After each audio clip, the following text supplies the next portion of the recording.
We are here with Miesha Tate getting set for UFC 205 at Madison Square Garden. It's finally fight week, Miesha. Does this feel different from other fight weeks? Just the historic nature of this card? You've been involved in some historic fights already in your career. Is this somewhat different, or is this a stage you're very comfortable with? Well, I'm comfortable, but there are things that I can be appreciative that are different.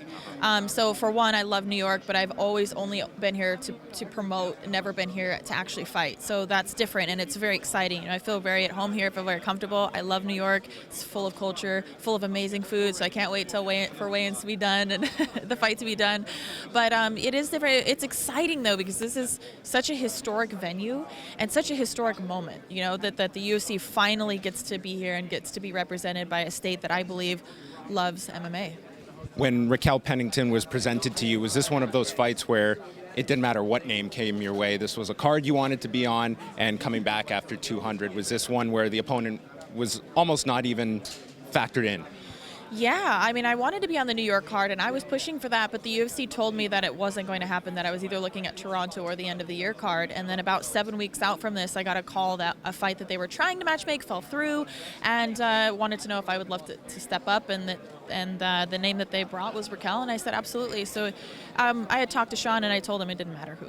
It doesn't matter who I was fighting. I just want to get back in action, and I'm very excited to be here on this card. My immediate reaction was yes. yes, I want to be on that card.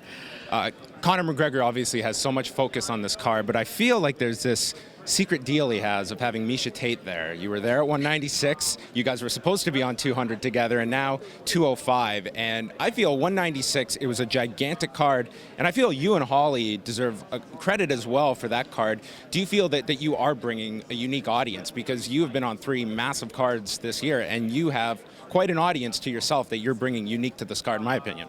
I appreciate that. I'm very happy that women's MMA is so heavily represented on this card. We have 3 of the fight, 3 fights are female fights, and I'm very just everything. I'm honored that they gave me Raquel because she's doing so well. It says a lot about the quality of competition they want me to continue to face. And being on a card with Conor, obviously he's one of, if not the biggest superstar of MMA. So it's always a pleasure and a privilege to be able to fight on a card with him. And this is just history in the making. I'm just excited to be here.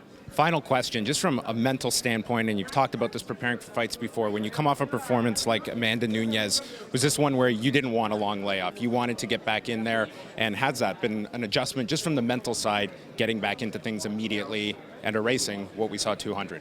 Yeah, I told the UFC that I would like to get back in there as quick as possible. Like I said, I was looking at Toronto as what I originally was game planning, just because they said that this wasn't going to be possible. But I'm very excited to be here, and I just want to get back on the horse. I want to erase that loss. I want to get back in the win column, and I had an amazing camp, and I'm ready to do just that. I'm ready to get it over with. Do it. Thanks so much, Miesha. Appreciate it.